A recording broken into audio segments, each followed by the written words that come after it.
Welcome. Today's post is Nuclear Transparency. Published on October 13, 2023. Some secrets are difficult to see passively, but easy to see as a few coincidences are lined up. Thus they become new and clear. Here are the topics we'll be decoding today. You can always find this list in the description below. If you enjoy this video, please press the like button and subscribe for weekly full-length blog posts and shorter, more shareable videos. Let's begin. Some secrets are difficult to see passively, but easy to see as a few coincidences are lined up. For example, did you know the Bikini was named after Bikini Atoll nuclear testing? July 1, 1946. Bikini Atoll, first post-war nuclear detonation. July 5, 1946. Bikini debut, named after atomic tests. It was so obscene for the time they had to hire a stripper to model it. It became normalized after Playboy, Hollywood, and beauty pageants kept them in the public eye. By itself this means nothing, but we are just getting started. Did you know the first nuclear weapons could only keep uranium lubricated with oil from sperm whale? No other oil would do, only sperm. That to me sounds a like code for something else, but it could still be entirely innocent and accurate. After all, how much do you know about uranium lubrication? While those last two could be coincidences, the next two in relation to one another can't. September 26, 2017, equals Russia hides a military base nuclear accident. Plus 1 day. September 27, 2017, equals CIA blackmailer Hugh Hefner of Playboy dead. August 9, 2019, equals Russia hides a military base nuclear accident. Plus 1 day. August 10, 2019, equals CIA blackmailer Epstein dead. Two people infamously thought to be CIA blackmailers both die a day after a secret Russian nuclear accident. That is either a 1 in a trillion coincidence or there's a connection between blackmail and nuclear weapons. A connection that implies these two individuals were equivalent to nuclear bombs. That when they disappear it's akin to a Chernobyl-like nuclear disaster. What does Hugh Hefner and his famous bunny girls and parties have to do with nuclear weaponry? Did you know the artist for the first Playboy made a Disney cartoon released the day after a nuclear bomb was dropped on Japan? August 9, 1945, atomic bomb Fat Man dropped. Plus 1. August 10, 1945, Playboy artist, Disney's Duck Pimples. A cartoon about being terrified after hearing scary news on the radio. This was as the world first heard the scary news of nuclear weapons on the radio. This was also as Disney officially was working with the Army on military propaganda. Thus it's an unlikely coincidence they would randomly make a cartoon about scary radio news at the exact time their employer the Army had unleashed their greatest spectacle in history, which just so happens to be scary radio news. Did you know Hugh Hefner also worked for the Army? 1942 FDR directs Army build a nuke. 1942 Chicago Stag Field first self-sustained nuclear chain reaction by Army. 1942-1953, Hefner lives in Chicago, joins Army newspaper, calls nude magazine Stag Party. Hugh Hefner's history runs parallel to nuclear history, in the same places at the same time and working for the same place. Want to know the cartoons in that first Playboy tied to that Disney cartoon? Hotel plus spying on women having sex. As in jokes about creating blackmail. The boom answer. Blackmail is a boom and nuclear weapons are the biggest booms. Big moments are symbolized with a boom all over the world. These aren't about literal explosives, it is symbolism for something big hitting causing shock, much like if a bomb had gone off nearby. The biggest booms come from the strongest bombs, nuclear bombs. This is why nuclear is used to define drastic measures and again, nothing to do with literal bombs. There is no better symbol to convey important news than a nuclear bomb. The process of a nuke chain reaction could even be converted into the spreading of a news story. This is in fact how nuclear bombs have been used historically. This doesn't mean those two Japanese towns weren't destroyed, but it does call into question how it happened. Whether they were destroyed by a magical new super weapon or if it was just conventional firebombing dressed up as an apocalypse. The latter is clearly true when you dig into the history, but we'll get into that part later. Nuclear is not just a symbol for blackmail, it's a boom, and blackmail of powerful figures is among the biggest booms in the world. This is why the first two nukes had widely different designs. One uranium, the other plutonium. Because only one of the booms was in using blackmail, but both were important and connected for reasons that'll be clear soon. You can guess which of the two nukes was tied to blackmail just by listing off the basic description of the two. The Enola Gay dropping a little boy uranium bomb. The boxcar pumpkin bomber dropping the fat man plutonium bomb. The correct answer is the Enola Gay. Symbol of blackmail used with children. So was there any extremely important figure removed from power the day the little boy nuke detonated? What was the other big headline the day of the first nuke? The death of the Dean of the Senate, third in line for presidency. And most importantly, a man who was constantly trying to stop FDR and tie his hands internationally.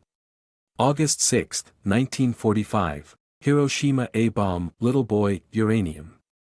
August 6, 1945, California boom quakes.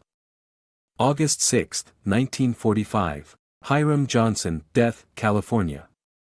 The first nuke was a boom of the removal of congressional resistance to FDR. This was the guy that led the fight against working with the Soviet Union, and he was expected to start a new fight just before he died.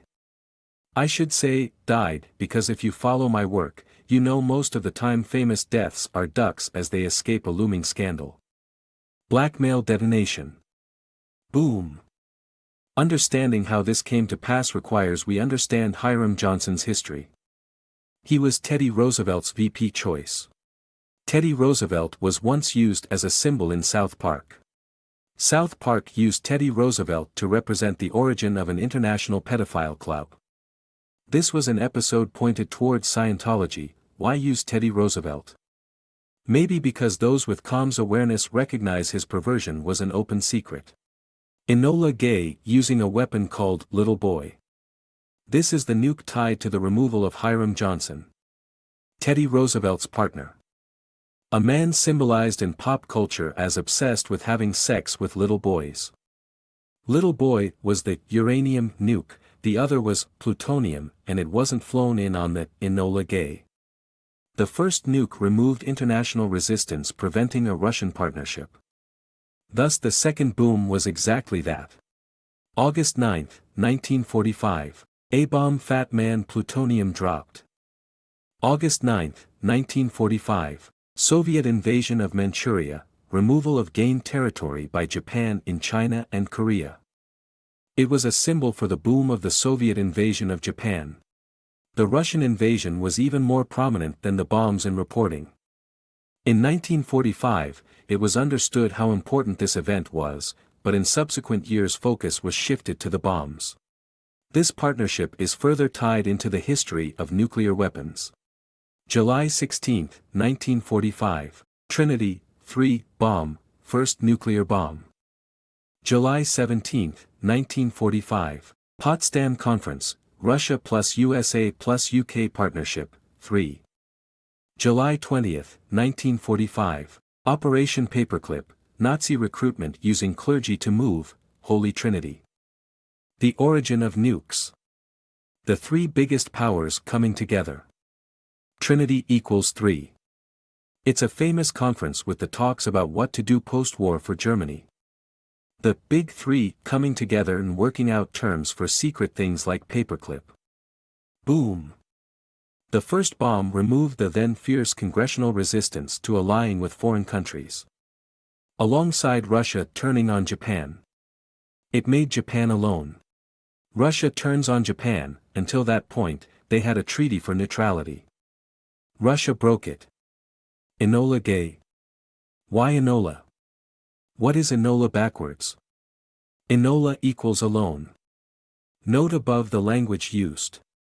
Japan was alone, the lone axis remaining. Potsdam was the continuation of the Yalta Conference. February 4, 1945, Big Three meet at Yalta, FDR plus Stalin plus Churchill. February 3, 1945, Three Caballeros, Disney's seventh animated feature film. 1. Donald Duck, U.S. Navy outfit, equals USA. 2. Cigar-smoking bird, Churchill famously chain smoker, equals UK. 3. Red bird equals Russia, red equals Russia. You can see the partnership in the symbolism. This extends to the nukes. The first nuke was, Trinity, was the boom of three powers cooperating. An agreement to cooperate in spying. Note the young girls. Movie begins with U.S. military uniformed duck receiving a gift of home videos. This is partnership with Russia. Cooperation at the time involved Russia agreeing to kick Japan out of China/Korea. This is what the second nuke was. Fat Man was the boom of Soviets breaking their neutrality treaty with Japan and invading. That is what forced the surrender. They were evicted from all gains in China/Korea. August 9, 1945, atomic bomb Fat Man dropped, most hear on radio. August 9, 1945, Soviet invasion of Manchuria, removal of gained territory by Japan in China and Korea. August 10, 1945, Disney Duck pimples, Duck hears scary stories over the radio and becomes terrified of death. If you read closely, you will notice a curious point. Japan asserting they have A-bombs as well. Japan has a weapon similar to the atomic bomb and will use it against the United States. Japan is fully aware of the true aspects of atomic energy, and the Anglo-United States nations must have drawn on the result of Japanese researchers. America has asked for it, now she will get it. This is a perplexing statement historically, at least it is if you aren't familiar with the comms tied to it. This was written as a reaction to Hiroshima, not Nagasaki. He is talking about blackmail, not the invasion. In many other posts I talk about Japan and blackmailing prior to World War II, in fact much of it ties back to Teddy Roosevelt and by extension perhaps Hiram Johnson. April 22, 1904, Oppenheimer born, father of the atomic bomb. April 23, 1904, Teddy Roosevelt ends his Japanese judo training. This is also why Japan had their own A-bomb, as they had blackmail leverage to use. There is far too much to get into in this post, but just for some context of Teddy plus Japan. Famous movie opening talks about how Teddy Roosevelt only became important because he joined Harvard's Porcellian Club. What is the symbol of porcelain? I'll answer that after showing the history. 1791, Porcellian Club begins. 1791, first American ships reach Japan. Know what porcelain is called in Japan? Arita. Arita is also the word given to the fictional berry to make children go into a coma in 1908 Blue Lagoon. Teddy Roosevelt was president. A book adapted into movie starring a semi-nude underage Brooke Shields who at that point was most famous for child pornography. She would go on to court controversy again and again with topless ad campaigns for Calvin Klein. Porcelain equals fragile equals children. It's a calm about being careful with children not to break them as they are abused. This is why it's connected with a berry given to children to make them sleep without waking. Sedation is how such abuse continued over long periods of time. It's why Alice in Wonderland is a story about a young girl sleeping, published around the same time the technology was first invented to sedate children. Calms like the last few are loose enough to be hesitant about accepting. I add them here because when you put them in context of everything else, the far clearer calms that is, they flesh out the precise points of history. Far more so if you look into my other posts with more documentation. Remember Oppenheimer? The sperm nuke boom. This brings us full circle. In fact, I left out a lot of important details about bikini history. July 29, 1951. Famous bikini history. First Miss World beauty pageant uses bikinis. Then banned for indecency. July 28, 1951. Alice in Wonderland Disney film premiere. Both premiered in London. Basic history: the author took pictures of children, dream photographs, and many of them were nude. He also worked for the Church, Trinity, and designed ciphers so as to hide his intent. What types of activities are most logical to invoke adults with children and nude photos? KGB perhaps. October 16, 1923. Walt Disney founded, debut Alice in Wonderland plus Felix the Cat. November 15, 1923. Felix, the name of the first chairman of the KGB.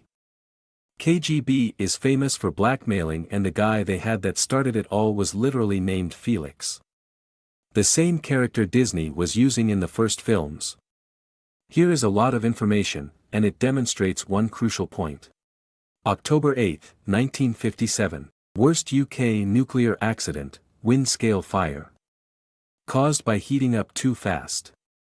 October 8, 1957. Jerry Lee Lewis recorded Great Balls of Fire, mysterious recording with man named Stokes vanishes after recording.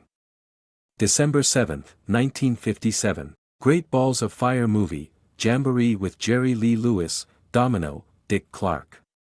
December 12, 1957. Jerry Lee Lewis marries 13-year-old child brings to the UK in subsequent weeks. The symbol of a nuclear accident equals the publication of an adult man in a scandalous situation with a child. The promotion of a scandalous situation was to send a message. Note at the same time the UK with royal family hosted the World Boy Scout Jamboree. It happens in a different country every 2 to 5 years, same name as the first, Great Balls of Fire, movie. These are all comms tied to controlling important figures with blackmail. The massive news reporting / media sensationalism, all tools for this end. Not just about blackmail either, these comms are booms and tie into all sorts of ops under camera surveillance. Blackmail being the obvious one, but what about the greatest CIA scandal to date? April 13, 1953. Casino Royale first Bond published, later published in Playboy. April 13, 1953. CIA OK's MKUltra mind control tests on civilians without their awareness. April 15, 1953. Famous Bikini Can Film Festival Brigitte Bardot starring as a lightkeeper at 17/Q. You see how the comms go round and round the same players. In Disney's case, in 1945 they were officially working with the US government to create propaganda. This is why the media they released at that time gives clues to intent. August 9, 1945. Atomic bomb Fat Man dropped, most hear on radio. August 10, 1945. Disney duck pimples, duck hears scary stories over the radio and becomes terrified of death.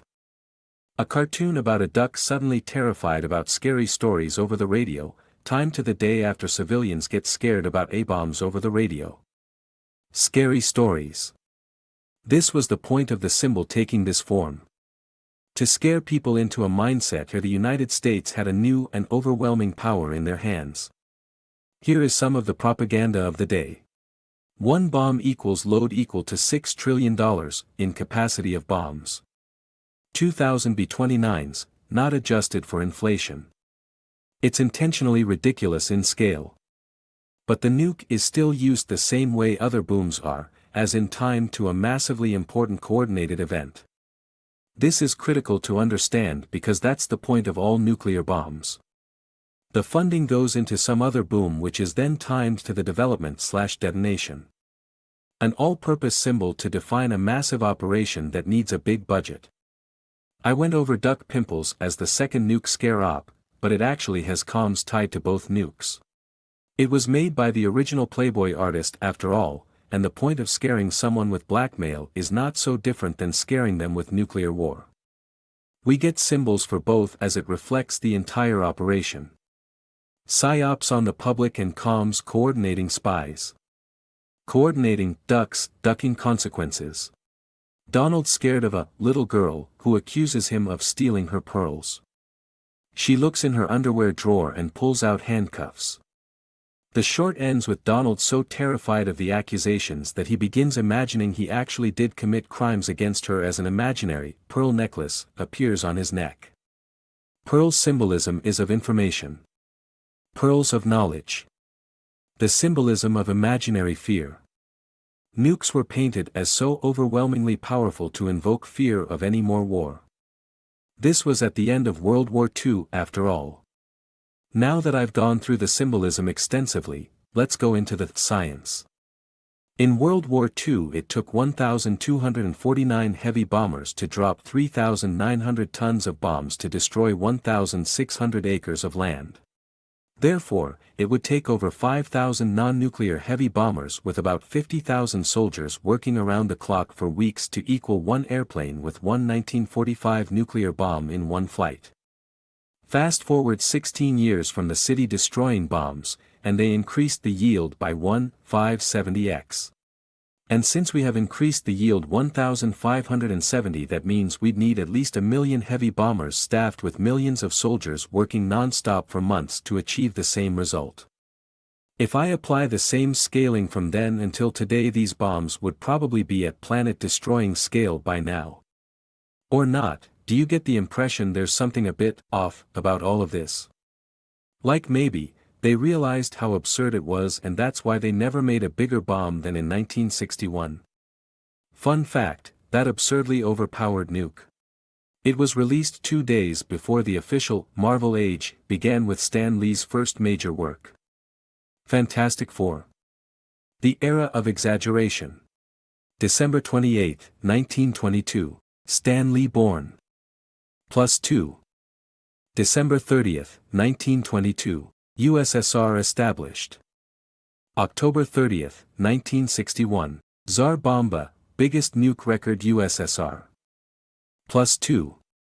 November 1, 1961, Stan Lee ushers in Marvel Age of Comics with Fantastic Four. These are all rabbit holes of comms, but for the purpose of this post it's about feasibility. Do you think it's logical for a tiny bomb to be able to blow up a bunch of cities? If so, do you think it's logical that it's never happened before despite how much easier it keeps getting? This idea of hundreds of city-destroying devices so small they can be carried around in a suitcase, and many are unaccounted for. Perhaps it's impossible to prove nukes are just comms without actually obtaining one, but consider the difficulty of that. It's illegal to photograph their inner workings, obviously illegal to build or even go near. We are told they are so devastating that even being near them will give cancer for hundreds of years. Nobody in the world can disprove it without breaking the law, and that is the point.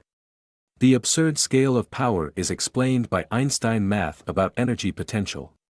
190 pounds would equal 7,745,301,339,887,127,672 joules of energy.